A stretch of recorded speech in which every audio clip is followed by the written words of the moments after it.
We're back once again with Glenn Hammer from the Texas Association of Business.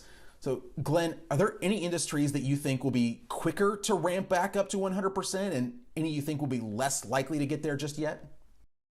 Well, I think that when you take a look at manufacturing, construction, those numbers are good and will just get better. And that's in large part because of the governor making it very tight in terms of his initial orders. So those industries have been in pretty good shape and they're gaining momentum. And we know as everything, or not everything, but so much has shifted to e-commerce, there's been a lot of new jobs created in that area. But the area where I think this will over time be most beneficial is in leisure and hospitality. For communities that have been hit really hard, we've seen a lot of job losses in the restaurant industry.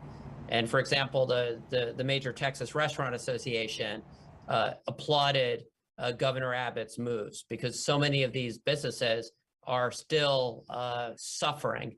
And this latest order providing more responsibility to the owner of the establishments is going to allow for these businesses to have more revenue. Again, we're confident that Texas businesses will operate responsibly for their customers and for their employees. But a year into the pandemic, it was time for the governor to take the action that he took. With leisure and hospitality, you're talking about in-person activities, travel, large groups, indoors, but we do have vaccines now. So should those grocery store workers, waiters, waitresses, other essential workers be prioritized to get the COVID-19 shots? Well, the key here is for the federal government to go all in to accelerate the vaccine distribution. I mean, the constraint in Texas and most other states is really the supply. So the fact that now we have Moderna, Pfizer, and Johnson & Johnson vaccines out there and being produced is going to help. And, President Biden talks about having every adult vaccinated by the end of May. There should be pressure to accelerate that. But that's something that's going to have to happen on the federal level. These vaccines have astonishingly high efficacy levels. The best thing that we can do as we safely reopen the economy is to continue to accelerate the distribution and the administration of vaccines. Texas is doing all that it can, and it's doing so very effectively. The constraint here is really on the supply, and that's really up to the federal government. Obviously, this is a big step that businesses can take on Wednesday, but what else are you at TAB looking at as the next steps to help revive the economy? Yeah, that's a great question. What's very important as we get the economy back to normal is to also have a liability protections for businesses, small businesses, schools, universities, nonprofits, hospitals, healthcare workers that are behaving with reasonable care.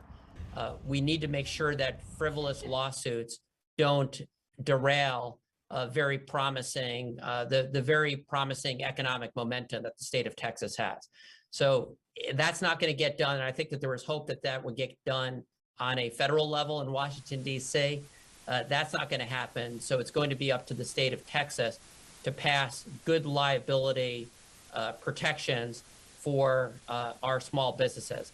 And I'm also delighted to say that Governor Abbott has made it very clear that this legislature is not going to get out of town until a good bill gets to his desk. So between the governor's executive order and the call for strong liability protections for businesses that are doing everything reasonably to protect patrons and employees, we're really confident that the world's ninth largest economy, Texas, is going to operate on all cylinders very, very soon. Good economic times ahead. And as this happens, we expect good and better health as more and more Texans get the vaccines, and also as the therapeutics improve as well. So there's a lot of good news. And I also just want to thank the healthcare heroes that have gotten us to this point. I mean, it has been a long, long year, and the men and women who have taken care of so many of us deserve our greatest praise and gratitude. Glenn, thanks so much for the time. We really appreciate it. Thank you for having me on. Appreciate this conversation very much.